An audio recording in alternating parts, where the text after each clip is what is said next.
கதையல்ல, நிஜம். 6 வயது குழந்தையை அழைத்துக் கொண்டு ஒரு தாயும் தந்தையும் ஒரு மருத்துவரிடம் இதய கோளாறை சரி செய்வதற்காக செல்லுகின்றார்கள். இந்தியாவிலேயே உள்ள மிகப்பெரிய மருத்துவமனைகளில் ஒரு மருத்துவமனை அது. அந்த பெரிய மருத்துவரிடம் 100 மருத்துவர்கள் உதவி மருத்துவர்களாக பணிபுரிகின்றார்கள். அவர்கிட்ட அப்பாயின்மெண்ட் வேணும்னா 6 மாசத்துக்கு முன்னாடி அப்பாயின்மெண்ட் வாங்கணும். ஒரு நாளைக்கு 10 இதய அறுவை சிகிச்சை செய்கின்ற மருத்துவர் அவர். மிக திறமையானவர், மிகவும் படித்தவர். அந்த மருத்துவரிடம் இந்த பிள்ளையை அழைத்துக் கொண்டு செல்கின்றார்.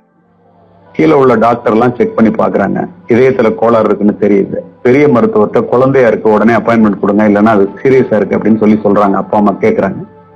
கேட்பதற்கு இணங்க அவர் தன்னுடைய நேரத்தை ஒதுக்கி அந்த குழந்தையை பரிசோதிக்கின்றார். பரிசோதித்து பார்த்த மருத்துவர் பெற்றோர்களிடம் கூறுகிறார், இந்த குழந்தைக்கு இதயத்திற்கு வருகின்ற இரத்த குழாய்கள் அத்துணையிலும் அடைப்பு ஏற்பட்டிருக்கிறது. இன்னும் 3 மாதத்திற்குத்தான் இந்த குழந்தை உயிருடன் இருக்கும். இதை உங்களுக்கு நான் சொல்ல கடமைப்பட்டிருக்கின்றேன். மருத்துவ சிகிச்சை ஏதாவது உண்டா என்று பெற்றோர்கள் பதறி போய் கேட்கின்றார்கள். அறுவை சிகிச்சை செய்யலாம், ஆனால் 30% தான் அந்த குழந்தை பிழைப்பதற்கு வாய்ப்பு, 70% அந்த குழந்தை இறந்து போவதற்குத்தான் வாய்ப்புண்டு என்று கூறுகின்றார்கள். வேறு வழி இல்லை, கதறுகின்றார்கள், பதறுகின்றார்கள். அறுவை சிகிச்சைக்கு நாள் குறிப்பிடப்படுகிறது. அவ்வளவு பெரிய மருத்துவர் குழந்தையாக இருப்பதனால் ஒரே வாரத்தில் அறுவை சிகிச்சைக்கு நாள் குறிப்பிட்டு அன்றைக்கே அந்த குழந்தையை அந்த மருத்துவமனையில அட்மிஷன் செஞ்சிடறாரு. தினம் அந்த டாக்டர் வந்து போகும்போதும் அந்த குழந்தை இருக்கின்ற அறையை தாண்டி செல்லும் போது அந்த ஏழை தாய் அந்த குழந்தை இடத்திலே 30% தான் பிழைக்கிறதுக்கு வாய்ப்பு இருக்கு, 70% இறந்து போவதற்கு தான் வாய்ப்பு இருக்கு என்று சொன்னதனால் அந்த குழந்தை பயந்து விடக் கூடாது என்பதற்காக நிச்சயமா அறுவை சிகிச்சை நல்லா முடிஞ்சிடும், நம்ம நல்லபடியாகி வீட்டுக்கு போவோம், நீ பயப்படாத அப்படின்னு திரும்ப சொல்றாங்க. உன்னுடைய இதயத்திலே கடவுள் இருக்கிறார், நம்முடைய கடவுள் நம்மை காப்பாற்றுவார், பயப்படாதே, தன்னம்பிக்கையோடு என்று சொல்லுவதை தினமும் அந்த மருத்துவர் கேட்டுக்கொண்டே போகின்றார். அறுவை சிகிச்சைக்குரிய நாள் குறிப்பிடப்பட்டு அந்த நாளிலே வந்து ஆபரேஷன் தியேட்டருக்கு வந்து ஆபரேஷன் டேபிள்ல அதை படுக்க வச்சுட்டாங்க. அந்த குழந்தைய டாக்டர் முகத்துல எல்லாம் கட்டிட்டு கிரீன் கோட் எல்லாம் போட்டுட்டு 10 டாக்டர் புடை சொல்ல அந்த ரூம்குள்ள வந்துட்டாரு. வந்த உடனே ஒரு தட்டி கொடுத்து 30% தானே இந்த குழந்தை பிழைக்கிறதுக்கு வாய்ப்பு இருக்கு, எப்படியாவது இந்த குழந்தைய பிழைக்க வைக்கணுமே, சிறு குழந்தையா இருக்குது, எவ்வளவு நல்ல குழந்தையா இருக்குதுன்னு நினைச்சுக்கிட்டே டாக்டர் போறாரு.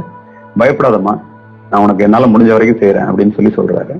உடனே அந்த குழந்தை அந்த டாக்டர்கிட்ட சொல்லுது, doctor, I don't have any fear but I am having a question to you அப்படிங்குது. என்கிட்ட கேள்வியா? என்னம்மா? இதய அறுவை சிகிச்சை நிபுணர்னு சொல்றாங்களே, நீங்க நிஜமாவே ஓபன் ஹார்ட் சர்ஜரின்னு எல்லாரும் சொல்லிக்கிறாங்களே, நீங்க இதயத்தை நிஜமாவே அறுப்பீங்களா அப்படின்னு கேட்கு. பயப்படுறது போல் இருக்குன்னு நினைச்சிட்டு அனஸ்தீசியா கொடுத்துருவோமா, உனக்கு வலி தெரியாதுங்கிற. நான் பயப்படல doctor, but my question still remain, என்னுடைய கேள்விக்கு நீங்க பதில் சொல்லல அப்படின்னு. வியந்து போன டாக்டர், ஆமாமா இதயத்தை அறுவை சிகிச்சை பண்ணி இதயத்தையே ஓபன் பண்ணுவேன் அப்படின்னு சொல்ற. அந்த குழந்தை சொல்லுது, டாக்டர், எங்க அம்மா வந்து என்னுடைய இதயத்திலே கடவுள் இருக்கிறார் என்று கூறினார். நீங்கள் இதயத்தை அறுக்கும் போது தயவு செய்து கடவுளுக்கு காயம்பட்டு விடாமல் பார்த்துக் கொள்ளுங்கள். நான் கடவுளை நேராக பார்த்ததில்லை, நிச்சயமா நான் பொழைச்சிருவேன். பிழைத்த பிறகு கடவுள் எப்படி இருந்தார் என்று உங்களிடம் கேட்பேன், நீங்கள் எனக்கு சொல்ல வேண்டும் என்று கள்ளம் கபடமற்ற அந்த குழந்தை சொல்லுகிறது. இதை கேட்டு வியந்து போன டாக்டர் அறுவை சிகிச்சையை தொடங்குகின்றார். 5.5 மணி நேரம் நடக்க வேண்டிய அறுவை சிகிச்சையிலே 50வது நிமிடத்திலே இதயத்திற்கு வருகின்ற இரத்த குழாய்கள் அத்தனையும் அடைபட்டு போக குழந்தை இறந்து போகிறது.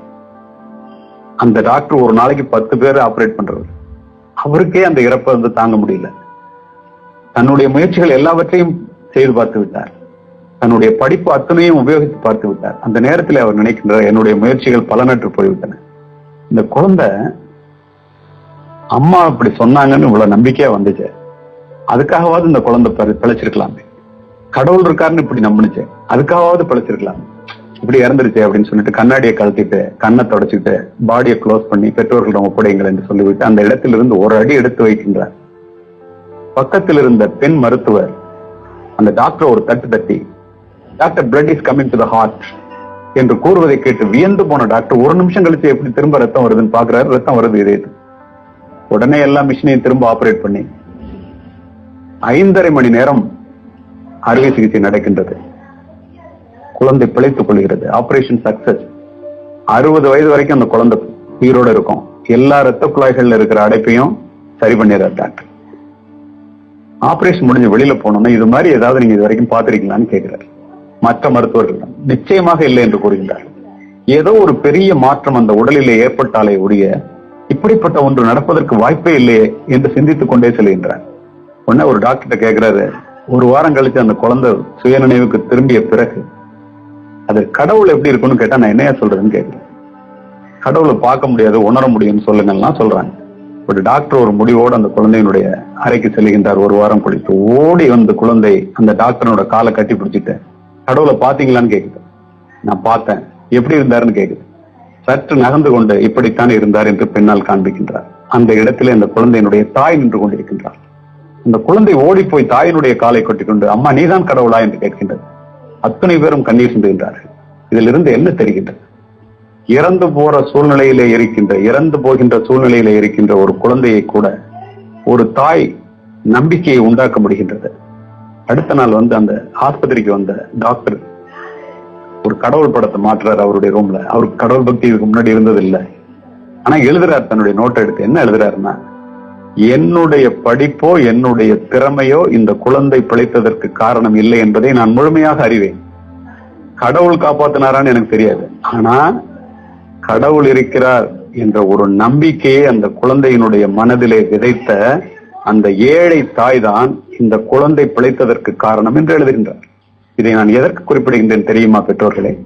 இறந்து போன குழந்தையை கூட பிழைக்க வைக்க முடிகின்ற நம்பிக்கை விதைகளை ஒரு குழந்தையினுடைய மனதிலே விதைப்பதற்கு பெற்றோரால், தாயினால் மட்டுமே முடிகின்றது. இதை அத்தனை பேரும் நாம் செய்வோமே ஆனால் பிள்ளைகள் எப்படிப்பட்ட நம்பிக்கையோடு வளருவார்கள், எப்படிப்பட்ட நம்பிக்கையை நம்மால் உண்டாக்க முடியும் என்பதை நீங்கள் அத்தனை பேரும் மனதிலே நினைத்து பார்த்து அதன்படி நீங்கள் செயல்பட வேண்டும். உங்களுடைய வாழ்க்கையும் உங்களுடைய குழந்தைகளுடைய வாழ்க்கையும் சிறக்க வேண்டும்.